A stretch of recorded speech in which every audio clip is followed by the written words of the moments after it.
J'ai essayé de manufacturer une capsule de rage farming et j'ai échoué lamentablement à cette initiative. Pour ceux qui veulent voir le plan que j'avais mis sur pied, j'ai fait un long article Substack pour expliquer ma démarche que vous pourrez lire en suivant mon Linktree immédiatement. Voici un résumé, par contre, du plan. Donc, ce que je voulais faire, c'est fabriquer une capsule de rage farming pour montrer un peu comment ça se construit, c'est quoi les dynamiques que ça implique. Fait que ce que j'ai décidé de faire, le but, c'est d'obtenir des views qui vont être propulsés par de l'engagement négatif et j'ai choisi d'obtenir ça auprès de la base des fans des Canadiens de Montréal.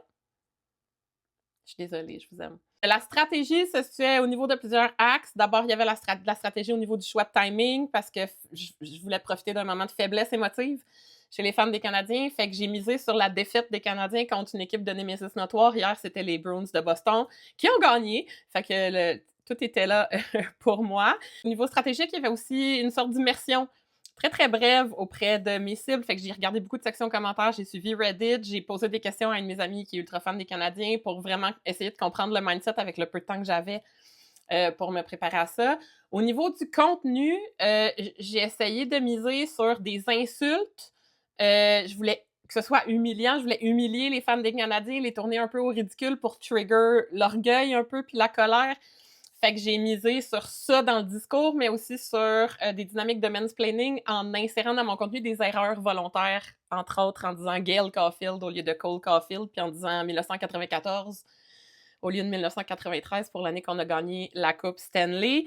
J'ai aussi essayé de miser un peu sur la misogynie, mais sur des dynamiques peut-être trop obvious, c'est-à-dire que je voulais miser sur une apparence de fille qui essaye trop fort, fait que le gros cleavage ultra sexualisé avec une espèce de filtre vraiment intense où j'essaie d'être chicks.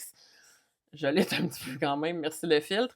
J'ai aussi mis des fautes d'orthographe dans le caption, j'ai écrit quelque chose de médiocrement orthographié, voir qui allait corriger mon français. Au niveau de l'optimisation sur les plateformes, j'ai choisi TikTok, j'ai choisi Instagram et Facebook Reels, puis YouTube Shorts, en faisant un contenu qui est ultra court, donc un moins de 30 secondes, qui est un format plus valorisé algorithmiquement.